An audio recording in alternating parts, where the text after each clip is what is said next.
Olá, sejam bem-vindos a mais uma videoaula do Instituto Monitor. Nosso assunto de hoje é bem-estar e carreira. Tópicos a serem abordados nesta aula: equilíbrio vida e carreira, educação continuada, bem-estar, ferramentas de apoio à gestão de carreira. Ao término desta aula, você deverá ser capaz de identificar os pontos essenciais de equilíbrio vida e carreira, reconhecer as ferramentas de apoio à gestão de carreira. Bom, eu trouxe aqui algumas fotos para a gente fazer algumas reflexões sobre elas, né? A primeira foto aqui é de um ascensorista, e um ascensorista é uma pessoa que opera um elevador. Quando eu comecei minha carreira, 20 e poucos anos atrás, o prédio onde eu trabalhava tinha lá as senhoras que faziam o trabalho de ascensoristas. E alguns anos depois essa profissão já não existia mais. Mas às vezes você se depara com alguns prédios, algumas empresas mais tradicionais, ou porque se quer prestar um tipo de serviço diferenciado, você ainda acaba encontrando esse profissional no mercado. O que eu estou querendo dizer com isso? É que muitas vezes a gente prevê que uma profissão inteira vai se extinguir e não é bem assim. Às vezes essas previsões elas não acertam exatamente o que elas dizem que seriam, né? Então, o assessorista é um caso típico. A maioria dos elevadores hoje, automatizado, a própria pessoa opera, mas ainda você encontra esses profissionais no mercado. Ali do lado tem uma foto de uma colheita, e o trabalho no campo ele vem cada vez mais diminuindo a quantidade de trabalho manual e vem sendo substituído por máquinas, né? Uma máquina como essa, ela substitui uma quantidade enorme de trabalhadores braçais que teriam que ser usados para a colheita, então isso gera bastante produtividade. Então você vê que existe um pouco dessa relação da substituição, sim, do homem pela máquina, porque a máquina vai automatizando o processo, principalmente aquilo que é repetitivo e não tem muito espaço para a criatividade, a máquina vai substituindo. Aí nós temos ali um motoboy, que é muito comum nas grandes cidades. Eu me lembro que quando eu comecei a minha carreira não existia a figura do motoboy, ainda existiam os office boys, que eram os garotos que entregavam as correspondências, não havia e-mail, não havia WhatsApp, não havia essa facilidade de comunicação. Então as correspondências entre as empresas eram memorandos, eram cartas, né, onde uma pessoa mandava uma comunicação para outra pessoa e o office boy então iria lá a entregar essa correspondência e tinha que assinar a segunda via, porque era escrita em 2 vias no papel carbono, então quer dizer, tinha toda aí um jeito de se corresponder. E com o tempo isso foi se extinguindo, o office boy também fazia muito serviço bancário, fazia pagamento nos bancos, enfim, isso foi se diminuindo porque foi existindo a automação bancária e as transações começaram a ser eletrônicas e você começou a ter a possibilidade de mandar correspondência por e-mail, não precisava mais de mandar um memorando. Então os office boys foram subindo e surgiu aí os motoboys que hoje entregam de tudo, né, de comida, exame médico, a levar de fato correspondência, enfim. Tem uma gama bastante ampla de possibilidades. Agora, se você pensar, hoje a gente já tem aí drones no mercado, né, que são aqueles aviõezinhos não tripulados que você consegue controlar e você já tem experiências mundo afora de, por exemplo, pizzarias que entregam a pizza via drone. Você está lá no seu apartamento no 20º andar e um drone chega com a sua pizza e te entrega e está tudo certo, não precisa do trabalho de um motoboy. Olha só como a tecnologia, como os usos e costumes vão se alterando e as profissões vão se modificando. Por outro lado, há 20 anos atrás não existia, por exemplo, o vendedor de capinhas de celular. Por quê? Pouca gente tinha celular e quem tinha não tinha capinha, né? A capinha de celular é uma coisa recentemente, uma coisa bastante nova. Então, você tem espaço aí no comércio para vender capinha de celular. E se alguém vende, alguém produz, né? Se alguém produz, alguém usa matéria-prima, enfim, isso gera toda uma cadeia de emprego. Tem uma foto ali de um senhor lendo para algumas pessoas numa fábrica. Essa era uma profissão que existia, era o leitor profissional. Era uma pessoa que lia o jornal em papel para os operários da fábrica, para que eles pudessem ficar conhecedores do que estava acontecendo ali no dia a dia e também um pouco de distração no ambiente de trabalho. Então existia lá a figura do leitor profissional. Eu suspeito que muitos dos operários eram analfabetos, não tinham a condição também de ler por si só. A carga de trabalho era uma carga bastante pesada, no sentido de ter que ter uma concentração muito grande naquilo que estava se fazendo. Hoje, né, você tem um grau de alfabetização muito maior e você tem máquinas e tem toda uma preocupação com segurança de trabalho, então você não precisa ter uma figura do leitor profissional, que também é uma profissão que se extinguiu. E aí você tem muita profissão que usa da informática, e a partir da informática se gera muitas possibilidades. E por último ali eu trouxe uma figura do imposto de renda, né, que no Brasil é representado pelo leão, e ali tem uma pessoa praticamente, né, fazendo ali uma medição do tempo que falta para entregar a declaração do imposto de renda. Lembrando que imposto de renda, alguns anos atrás, era um formulário em papel, que você tinha que preencher com lápis, né, e tinha a possibilidade de errar, apagar, enfim, e você geralmente contratava um contador para preencher a sua declaração. Hoje, essa declaração está lá disponível na internet, você baixa um programa, você mesmo preenche, com um pouco de conhecimento que você tiver, você consegue ir lá apertando F1, sanar as suas dúvidas mais básicas e consegue por você mesmo responder. Então olha aí, o contador que há 20 anos atrás fazia milhares de declarações de imposto de renda, hoje deve fazer muito mais um trabalho de assessoria e de consultoria do que o próprio preenchimento. Então, tudo isso vai alterando, né, o quadro de profissões, isso vai mexendo no nosso bem-estar, na nossa carreira, vai nos dando mais tempo, vai nos dando menos tempo, enfim, a carreira vai evoluindo.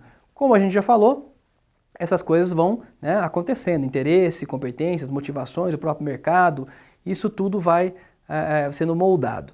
E a gente vai cada vez mais tendo que buscar novas competências. À medida que a tecnologia avança, à medida que se mudam os procedimentos, os costumes, a gente vai tendo que desenvolver novas competências. E competências a gente já viu que é o agrupamento de conhecimento, habilidade, atitude correlacionada e que eu posso melhorar através do treinamento e desenvolvimento. Então isso é muito importante para quê?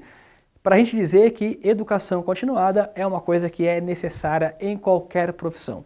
Em qualquer profissão eu preciso estar sempre me atualizando. Não necessariamente eu preciso ir a uma escola formalmente. Eu posso desenvolver competências com cursos rápidos como este aqui, por exemplo. A gente está refletindo sobre carreira e você está aí pensando todos os impactos que pode ter a sua própria carreira. Então, quer dizer, é uma forma de você estar sempre desenvolvendo novas competências. O Austin Kleon, que é um artista, ele diz o seguinte: escola é uma coisa, educação é outra. As duas nem sempre se sobrepõem. Estando ou não na escola, é sempre sua tarefa melhorar sua educação. Olha aí. E a educação no sentido amplo, no sentido de adquirir competências para o convívio social, adquirir competências para o convívio na sociedade. Não é só educação formal, educação de escola, né? Educação bancária, como diria o Paulo Freire, né? Que é um bancário no sentido de banco, porque vai se depositando informação no aluno. Não é essa. A educação é educação para a vida, para entender os cenários, as modificações que vão acontecendo na sociedade e estar sempre buscando oportunidades onde eu possa aplicar os meus conhecimentos, onde os meus interesses me chamem para novas possibilidades que eu vou conhecendo e assim construindo a minha carreira. E carreira é a conjunção aí das suas motivações, interesses, competências, remuneração dentro de um mercado.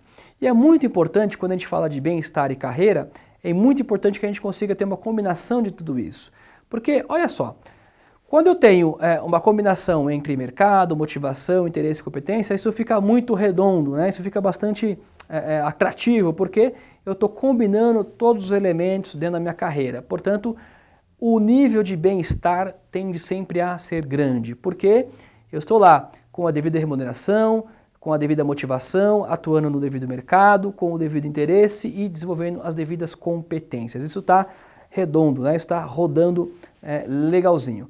Quando eu tiro um elemento, olha só, né? Então aqui eu tirei o elemento motivação. Então eu estou dentro do mercado, onde eu tenho interesse, tenho competência e estou ganhando meu dinheiro, mas eu não consigo responder exatamente o porquê. Quando eu não sei o que está, quando eu desprezo o fator motivacional, eu posso fazer isso aqui tudo de uma forma muito mecânica, sem muita satisfação. Então fica muito difícil alcançar o meu bem-estar. Um outro exemplo, agora, além da motivação, eu tirei o interesse. Então agora eu estou trabalhando num mercado que está dado, onde eu tenho as competências para aquele mercado e estou ganhando dinheiro. Mas com certeza não estou alcançando o meu bem-estar. Por quê? Porque não estou fazendo nada que me motiva e nem que eu tenha interesse. Eu estou fazendo simplesmente porque tenho a competência, o mercado aceita e ele me remunera. Então me afasto de um bem-estar em carreira. E aqui seria uma situação ainda pior, né? Porque eu tenho tudo isso, mas nada conectado, né? Então tudo está disforme, tudo não está rodando, né? Não está esteticamente e visualmente bonito, né? Está tudo desligado, as coisas estão completamente diferentes. Então o grande ponto de carreira é você conseguir de fato equilibrar tudo isso dentro do seu período de carreira, você conseguir equilibrar todos esses itens dentro de uma mesma carreira.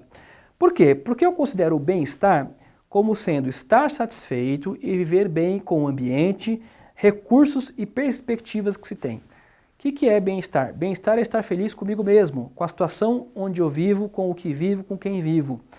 Eu posso até pensar o seguinte, olha, mas eu acho que eu poderia ganhar um pouquinho a mais de salário. Claro, não tem problema. Por quê? Porque isso está dentro das perspectivas que eu tenho. Se eu melhorar aqui e ali, eu tenho a perspectiva de conseguir essa remuneração. Ou poderia não ser remuneração, poderia ser, por exemplo, interesse, né? Poderia ser competência, enfim. O bem-estar é essa capacidade de estar satisfeito com o que eu tenho e com a perspectiva do que eu posso ter. E o bem-estar, a gente define ele como a junção de 4 grandes perspectivas que estão lá na inteligência emocional. A primeira delas é a autoestima, ou seja, não dá para ter bem-estar se eu não gostar de mim mesmo, se eu não conhecer meus pontos fortes e respeitar os meus pontos fracos. Então a autoestima é isso, é gostar de mim, aceitar meus pontos fracos e gostar dos meus pontos fortes. Então, ter autoestima é fundamental para ter bem-estar. O segundo ponto é autorrealização. E o que é autorrealização? É a capacidade que eu tenho de me dar objetivos significativos. Por isso que eu digo que o bem-estar é o recurso e perspectiva que se tem. O que é perspectiva? É o futuro. É a criação de objetivos pessoais significativos para mim mesmo. Olha só, autoestima, me gosto, me respeito, autorrealização, me dou objetivos que façam sentido na minha vida. Então, estou bem hoje e estou trabalhando para estar bem futuramente, com a perspectiva. Depois, o que é importante? Otimismo. E o otimismo tem a ver também com a autorrealização, porque otimismo é você olhar para o futuro e acreditar que ele pode ser melhor. Acreditar que você tem influência direta com o seu próprio futuro. Ou seja, mesmo nos momentos de crise, a gente já falou sobre carreira, tudo tem crise, tudo tem altos e baixos. Nos momentos de baixo, é importante que eu seja otimista e que acredite que a maré vai voltar e que as coisas vão melhorar. Então isso é fundamental. Isso explica até porque a fé, em qualquer coisa que você tenha fé, religiosa ou não, faz bem para a saúde do indivíduo. E por último, relações interpessoais. O que isso quer dizer? Que eu preciso ter amigos, eu preciso conviver em sociedade. O homem é, por natureza, um animal social, já dizia Aristóteles, né? O Tom Jobim, quando canta na música Wave, é impossível ser feliz sozinho, ele está referendando que o ser humano é um animal social, precisa do convívio. Nos altos e baixos, eu preciso de pessoas para comemorar comigo nos momentos de alegria, nos momentos bons, e nos momentos baixos eu preciso de gente para me dar apoio, me dar o ombro. Então, eu preciso de sociabilidade. Então, o bem-estar é você conseguir juntar isso, autoestima, autorrealização, otimismo e relações interpessoais, que pode ser resumido com estar satisfeito e viver bem com o ambiente, recursos e perspectivas que se tem. No meu livro O Inédito Viável, eu defendo 4 perspectivas que abordam, de uma certa forma, todos esses pontos. Aqui é só um exemplo, né? Imagina que eu me considere de 0 a 10, 10 do ponto de vista financeiro. Estou muito feliz com a minha vida do ponto de vista financeiro. Ponto social também, de 0 a 10 eu me considero 10, né? Estou muito bem relacionado, tenho os amigos que gosto, me apoiam, me ajudam, então nota 10. Do ponto de vista mental, intelectual, estou nota 8. Por quê? Porque talvez aquele curso que eu gostaria de fazer, aquele aprendizado que eu gostaria de ter, ainda não tenho. Então tem uma diferença ali do 8 para o 10 que eu preciso buscar como objetivo. Olha aí a autorrealização, né? Então é um objetivo que eu busco. E na saúde, aí complicado, né? E realmente, olha, não cuidei da minha saúde, então estou com vários problemas, então eu só dou nota 3. Percebe que esse descompasso entre financeiro, social, mental e saúde gera um desequilíbrio? Ele faz com que não se aproxime de um sistema de círculo, né, de roda. Ele fica um pouco quadrado, ele não funciona bem, ele não roda legal. Por quê? Porque alguma coisa está em desequilíbrio. E o que seria interessante? Seria interessante, claro, que se eu tivesse tudo no nível 10, porque aí eu estaria pleno satisfeito com as coisas que eu tenho. Isso é bem-estar. Agora, é claro que eu posso estar aqui e entender completamente que esse é um cenário possível hoje, mas que é possível e eu estou tomando as devidas ações para chegar no 10 nas duas pontas que me faltam. Então isso é autorrealização, buscar o que falta. E aí, quando você consegue equilibrar tudo isso, né, essas 4 perspectivas que eu trabalho no meu livro, você está caminhando sim para o sentido de bem-estar e autorrealização. E aí a carreira te proporciona essa possibilidade, né, de você, através do seu trabalho, ir passando o tempo, né, você conseguindo crescer na sua carreira e também crescer do seu lado pessoal. A carreira não é, embora ela seja um período muito grande da nossa vida, ela não está descolada da vida. Então a carreira também é um momento importante para você crescer como ser humano, como indivíduo.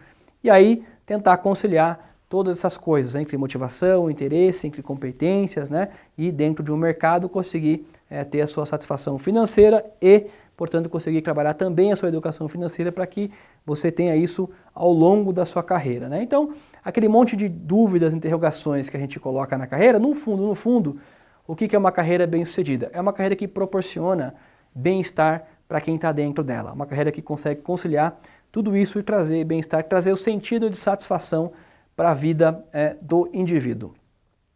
E aí a gente tem algumas ferramentas que apoiam nesse processo, como a gente falou aqui ao longo desse curso, a carreira hoje é muito mais dinâmica, os movimentos são muito mais rápidos, as incertezas também são maiores, mas por outro lado, você tem mais também possibilidades. E aí uma das ferramentas que a gente apresenta aqui é o coaching de carreira, né? O coaching é uma palavra que surgiu lá nos anos de 1850, nas universidades da Inglaterra, onde o coach era um tutor do aluno que o ajudava, né, e orientava nos estudos universitários. A palavra coach, na realidade, ela é anterior a isso, né? Ela vem de uma cidade na Hungria, e onde se fabricava coaches, que eram carros, né, ou carroças, então, que conduziam. Então essa é a origem da palavra. Mas aí ele foi evoluindo o processo e desde 1850 da Inglaterra ele foi para os Estados Unidos e começou a ser aplicado em programas educacionais em Nova York, né? E depois ele foi para o mundo empresarial na década de 80 e aí então surgiu o coaching executivo, né? O coaching para executivos, e hoje a gente fala já no coaching de carreira, que é um profissional que ajuda o outro profissional a gerenciar melhor a sua carreira, a desenvolver competências, enfim, ajuda a trabalhar a gestão da sua carreira. E quais são alguns objetivos, né, que o coaching traz, né, de realização das potencialidades do coach? Quem que é o coach? É o cliente, é o profissional que está buscando um profissional de coach. Então o coach ajuda no aprofundamento da aprendizagem funcional, ou seja, tudo aquilo que eu preciso desenvolver em termos de competência para a função que eu estou exercendo, no entendimento da dinâmica da organização, dinâmica organizacional, quais possibilidades eu tenho na organização onde eu estou ou para onde eu quero ir, na superação de dificuldades e desenvolvimento de competências, como na aprendizagem funcional, na preparação para agir de maneira autônoma e na qualificação das escolhas. Escolha se mudo, se fico, escolha se eu quero investir para evoluir para cima, se eu quero ser uma carreira mais Y, virar consultor ou virar líder, enfim, são todas as dúvidas e interrogações que a gente tem ao longo da carreira. Um coach de carreira vai ajudar nesse sentido. O coach não é uma terapia, não é autoajuda, não é mentoring, não é counseling. A gente tem aqui uma tabela que explica o que é cada uma dessas atividades profissionais. O coaching além disso tudo, ele é um trabalho que ajuda a esclarecer e ajuda a talvez até colocar um pouco mais de dúvidas no profissional para que ele, de forma autônoma, consiga achar os próprios caminhos, né? Funciona geralmente, o coach é o profissional e o coach é o cliente que contratou um coach, e o processo se chama coaching, né? Então, ali são encontros individuais, onde o coach vai trabalhar com o coach, ou seja, com o cliente, essas interrogações todas que surgem na carreira. Você pode trabalhar, por exemplo, alguns assessments vocacionais, ou ao longo da carreira, alguns assessments de potenciais de liderança, de comunicação, enfim, para você dar ao cliente possibilidades onde ele pode desenvolver melhor a sua carreira. E aí eu listei aqui, ao longo da experiência aí do trabalho de coaching de carreira com as pessoas, algumas ferramentas, além do processo de coaching em si, que eu acredito fazem todo o sentido que todo profissional desenvolva ao longo da sua carreira, porque nada mais é do que bons hábitos, né? O Sócrates, que viveu lá há mais de 2.500 anos atrás, ele dizia que bons hábitos são virtudes, maus hábitos são vícios. E aí como é que a gente desenvolve então virtudes para uma carreira de sucesso? Eu coloquei 10 aqui. Primeiro, crie sua reputação e cuide dela. A gente já falou de reputação quando a gente falava de network, né? É fazer o que diz que faz e ter ciência do que as pessoas percebem exatamente o que você está falando, é o que você está fazendo. Então, crie sua reputação. Seja pontual sempre, né, nos compromissos, nas entregas. Entregue o que prometer e entregar no mínimo, ou seja, prometeu entregar, entregue A, no mínimo entregue o A. Se você puder entregar o A mais, vai ser mais interessante ainda. Pratique o que fala, porque isso, né, reflete na sua reputação. Faça o básico bem feito de forma consistente. Às vezes as pessoas querem inventar muitas coisas ao mesmo tempo e acabam não realizando nada de fato. E aquelas pessoas que se dedicam todo dia, aquele básico bem feito, aquele famoso arroz com feijão, ao longo do tempo se mostra muito mais consistente. Crie disciplina porque para inovar, o que é inovação? A inovação é um processo de usar a criatividade para lançar algo novo, um produto, um serviço, né? Criar uma solução diferenciada. E a inovação, ela vem muito da disciplina de você observar os problemas que existem. Então a sua disciplina até para inovar, ela é necessária, porque é a observação que vai gerar novas soluções, novas oportunidades. Desenvolva networking. Networking tem a ver com interesse genuíno com as pessoas e reputação, que a gente já falou. Interesse genuíno com as pessoas é saber de fato as pessoas com quem você convive, né, cumprimentá-las, procurar entender um pouco das motivações que elas têm na vida, dos projetos, dos sonhos que elas têm. Então isso faz parte do interesse genuíno. Organize-se financeiramente, ou seja, educação financeira, porque a carreira tem altos e baixos, então é importante que você desenvolva desde sempre uma boa educação financeira. Busque o que não tem. Quando a gente fala de bem-estar, é isso, né? Estar feliz com o que se tem e com as perspectivas que se tem. Busque o que não tem. O que eu não tenho? É um conhecimento específico? Então, vá buscar. É uma especialização que te falta? Vá buscar. É uma proficiência em uma profissão? Vá buscar. É uma posição que está te faltando? É uma experiência? Então, olhar para o que te falta na carreira e não ter medo de correr atrás. Olha aí, autorrealização. Buscar o que te falta. E por último, o que eu coloco aqui é sempre agradecer o que você já tem, o que você já fez. Quando você olha para a sua carreira e olha para trás e vê que você evoluiu, tanto do ponto de vista talvez horizontal, né, vertical, perdão, que você conseguiu subir posições, mas também horizontal no sentido de agregar conhecimentos. Isso é muito importante, né? Perceber onde você estava 2 anos atrás e que nível você está hoje. Então olhar para trás e agradecer tudo que foi feito, mesmo que talvez pareça não ser muito, mas foi um processo. Então é importante que você aprenda com isso. Então, agradecer o que você tem, o que você já fez, faz parte de uma evolução de carreira e de uma carreira de sucesso, que é sempre estar colocando objetivos, realizando objetivos. Se não conseguiu realizar, quais foram os pontos que não funcionaram, para você aprender, para amanhã, sim, conseguir realizar. E aí, a grande mensagem que eu deixo para esse tema, que é gestão de carreira, é você pensar que é o seguinte, você assumir o seguinte: carreira nos tempos atuais é uma responsabilidade do indivíduo. A empresa não gera plano de desenvolvimento, a empresa pode até criar algumas oportunidades, mas você precisa querer abraçá-las. Então hoje é muito mais uma responsabilidade do indivíduo do que das organizações. Então a gente diz que o profissional hoje ele é o arquiteto do próprio destino, né? Ele constrói esse próprio destino à medida que ele vai dando passos em rumo a objetivos que ele criou para a sua própria carreira. Na realidade, a grande palavra que se pede hoje quando se fala de gestão de carreira é protagonismo do profissional. E aí tem várias ferramentas que podem ajudá-lo, mas o que se pede é protagonismo, né? Ser arquiteto do próprio futuro. Chegamos ao final de mais uma videoaula do Instituto Monitor sobre bem-estar e carreira. Espero que tenham gostado. Não esqueça de frequentar nossas redes sociais. Até lá!